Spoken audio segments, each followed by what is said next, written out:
కీర్తనల గ్రంథం 15వ అధ్యాయం. దావీదు కీర్తన. యెహోవా నీ గుడారములలో అతిథిగా ఉండదగిన వాడెవడు? నీ పరిశుద్ధ పర్వతం మీద నివసింపదగిన వాడెవడు? యథార్థమైన ప్రవర్తన కలిగి నీతిని అనుసరించుచు హృదయపూర్వకంగా నిజం పలుకువాడే. అటివాడు నాలుకతో కొండెమలాడడు, తన చెనికానికి కీడు చేయడు, తన పొరుగువాని మీద నింద మోపడు. అతని దృష్టికి నీచుడు అసహ్యుడు. అతడు యెహోవా యందు భయభక్తులు గల వారిని సన్మానించును.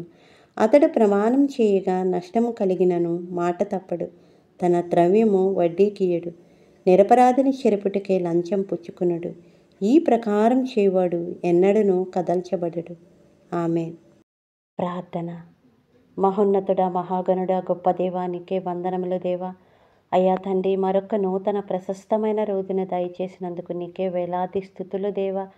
ఈ ఉదయకాల సమయానందు ఈ కీర్తనల గ్రంథం చదువుతుండగా నాయన, మేము తెలుసుకోవలసిన మర్మములు, గ్రహింపవలసిన సంగతులు మాకు నేర్పించుము దేవా.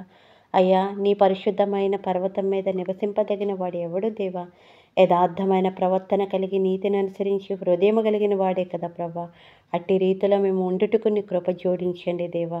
అయ్యా, నీ దృష్టికి మేము నీతిమంతులుగా ఎంచబడుటకు నీ కృపనివ్వండి దేవా. మమ్మల్ని, మా కుటుంబాలను కదల్చబడని సియోను కొండగా మార్చండి దేవా.